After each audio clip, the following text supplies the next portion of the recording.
vaksin dengue, DBD. Oh iya, boleh. Vaksin DBD itu sebenarnya kan belum begitu populer ya, Dokter Salma ya.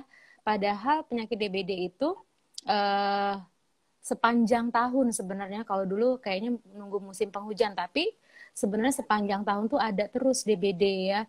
Jadi Mams jangan lupakan bahwa DBD itu salah satu penyakit yang resiko kematian atau kecatatannya cukup tinggi. Nah, semenjak tahun 2017 sebenarnya baru ada. Dulu itu nggak ada Mams vaksin DBD ya. Jadi baru ada, cuma memang vaksin ini baru bisa diberikan pada anak usia di atas 9 tahun atau usia tepatnya tuh 9 sampai 16 tahun.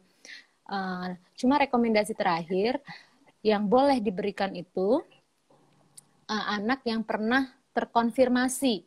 Dia itu pemeriksaannya memang benar-benar DBD.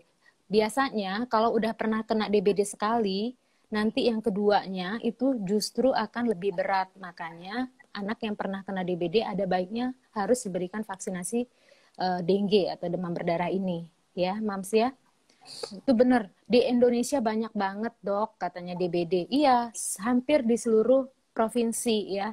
DBD ini karena kita kan iklimnya iklim tropis, penghujan. Jadi ya itu tadi 3M bukan 3M masker ya, 3M apa? 3M DBD apa Dokter Salma? Aduh, lupa Menutup saya menguras. Itu loh menutup menguras. pertanyaannya dadakan sih di luar skenario saya. Saya coba Menutup mengulas, menutup, menutup ah, membersihkan, mengubur. Jadi nggak boleh ada air-air yang tergenang maksudnya gitu ya. Nah, jadi selain 3M, vaksin DBD itu juga harus diberikan. Apalagi DBD itu biasanya kalau sekarang sih anak daring ya, sekolahnya di rumah. Nah, nyamuknya itu menggigit di jam pagi atau sore hari saat justru anak tidak di rumah, di sekolah gitu ya. Ya kita kan nggak tahu kalau lingkungan luar ya, mungkin harapannya udah bersih, taunya ada genangan-genangan di mana, nggak tahu gitu. Kalau udah si kecil udah pernah kena DBD, usianya di 9 tahun ke atas ya, coba konsultasikan ke dokter, memungkinkan nggak untuk diberikan vaksin DBD ya. Dokter, apakah boleh imunisasi digabungkan, Dok? Boleh-boleh aja ya, Mams ya. Jadi boleh, jadi cuman dalam satu hari itu boleh digabungkan suntik 2 kali, 3 atau 4 macam imunisasi. Kan kalau kita perhatikan dalam kayak pentavalen aja DPT itu isinya banyak, ada DPT, radang otak, segala macam. Itu boleh dalam dalam satu hari.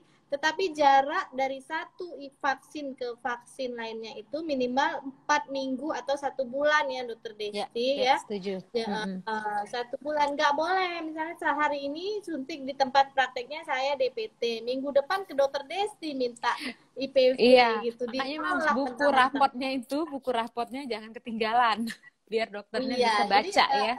Baca.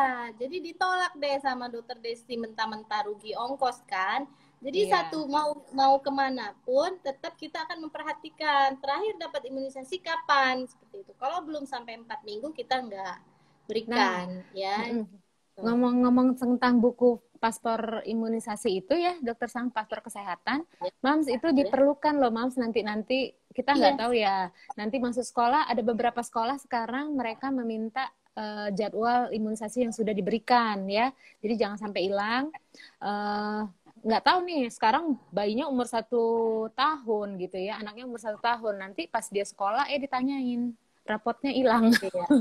Jadi Mams, yang imunisasi di tempat praktek saya, yang buku imunisasinya ada foto saya itu tolong disimpan rapi-rapi.